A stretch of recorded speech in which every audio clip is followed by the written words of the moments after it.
Think about the last chocolate bar you bought. Do you actually know where that money went?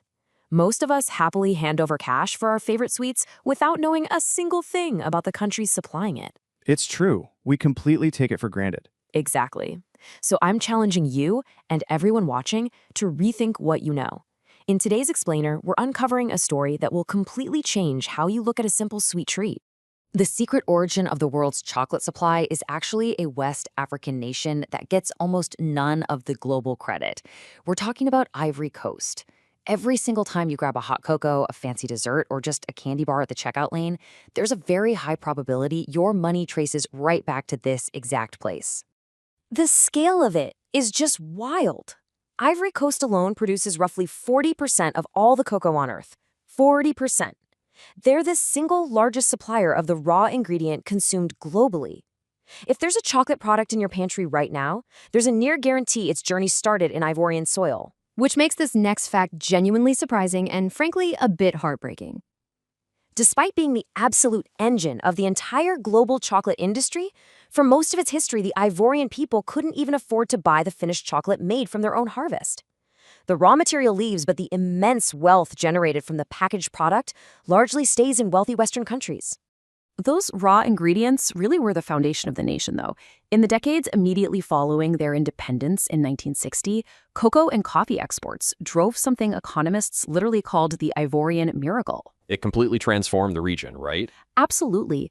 Ivory Coast became one of Africa's fastest-growing economies. It sparked a massive demographic shift, attracting millions of immigrants from all across West Africa who wanted to be a part of that incredible agricultural boom.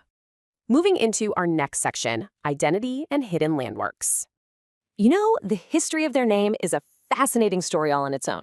Back in the 15th century, Portuguese and later European merchants were drawn to the specific coastline to purchase elephant tusks. That's what originally gave the country its English name, Ivory Coast. The ivory trade is obviously banned today, but the name stuck around.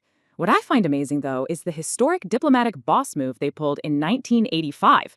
The government formally requested that every single country in the world stop translating the name and exclusively use the French version, Côte d'Ivoire. And the world actually listened. Yes, most nations complied. It's one of the only countries on Earth that successfully enforced its own chosen name in international diplomacy, flat out refusing any regional translations. Speaking of international diplomacy, I've got a trivia question for you. If I asked you to name the capital of Côte d'Ivoire, what's your guess? Well, I definitely guess Abidjan. It's their massive international hub, and I know it's where most of the global embassies actually operate today. That is exactly the massive mix-up most people make. Abidjan is by far the largest city, but the official capital is actually Yamoussoukro. It's a much smaller city tucked away in the interior of the country. And the primary reason it became the capital is simply because a former president happened to be born there. But nobody should let Yamoussoukro's smaller size fool them, because hidden right inside this interior city is something that completely blew my mind. Built in the 1980s, largely at the personal expense of that same president, the Basilica of Our Lady of Peace is officially the largest Christian church in the entire world. Wait, bigger than Rome? It surpasses St. Peter's Basilica in Rome. It is a massive architectural wonder. And what makes this reveal even more astonishing is its context. It sits in a city of roughly 300,000 people, a very large portion of whom are not even Christian. It's just this incredible paradox standing right there in the landscape.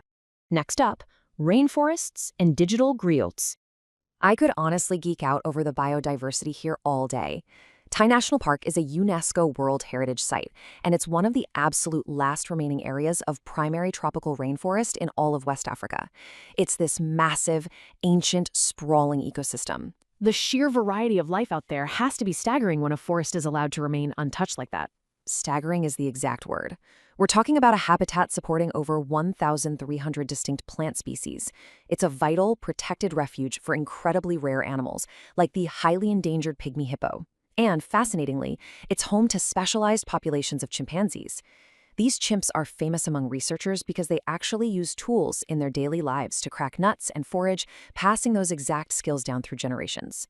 And just as that ancient rainforest thrives, so do the nation's human living archives. I'm talking about the griots. These are the traditional West African oral historians, musicians, and storytellers.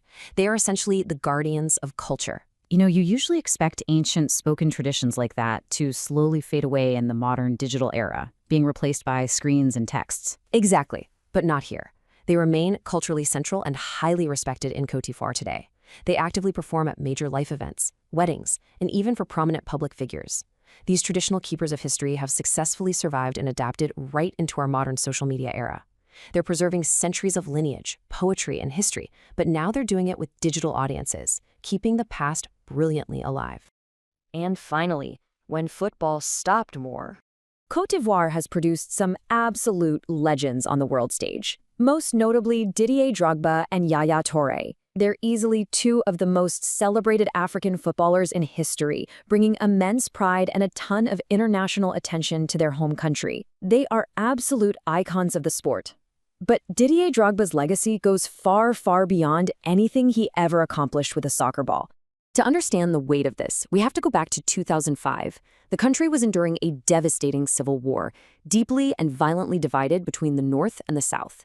Yet, at that exact same time, the national football team, made up of players from all across the country, qualified for the FIFA World Cup for the very first time in their entire history. It was an incredibly tense, emotional moment for the entire nation.